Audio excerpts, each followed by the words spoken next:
MAL உங்களுக்காகவே நான் உங்கள் லிங்கதாஸ்.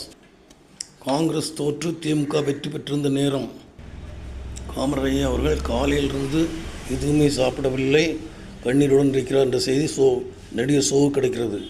உடனே சோ அவர்கள் ஐயாவை பார்க்க வீட்டுக்கு விரைகிறார்.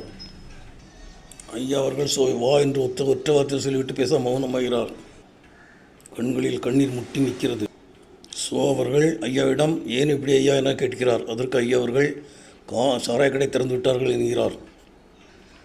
நாம் இதுவரை கட்டி காத்த அனைத்து வீணாகிவிடும், மக்கள் படிப்பு வீணாகிவிடும், மக்கள் அனைவருமே பெருங்கஷ்டத்துக்குள்ளாவார்கள், மக்களை இனி எப்படி காப்பாற்ற முடியும் என்கிறார் ஐயா.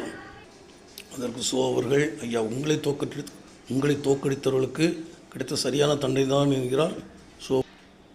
அதற்கு ஐயா அவர்கள் நாம் தோற்றாலும் பரவாயில்லை, மக்கள் நல்லா இருக்க வேண்டும், இதுவே என் விருப்பம் என்கிறார் காமராஜர் ஐயா அவர்கள்.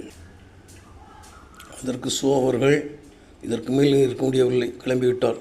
போகும்பொழுது சொன்ன ஒரே வார்த்தை, ஐயாவிற்கு குடும்பம் இல்லைன்னு நினைத்தேன், ஆனால் மக்கள் அனைவருமே அவரின் குடும்பம்தான், அதனால தான் அழுகிறார் என்கிறார் சோ. மக்களுக்காக வாழ்ந்த ஒரே தலைவர் காமராஜர் அவர்கள் மட்டுமே. மக்களுக்காகவே தன் வாழ்நாள் முழுதும் செலவிட்டார் ஐயா அவர்கள். எனவே தான் ஐயா அவர்கள் மக்கள் மனதில் வாழ்கிறார், உலகத்தில் அனைவர் மக்கள் மத்தியிலும் வாழ்கிறார். நன்றி.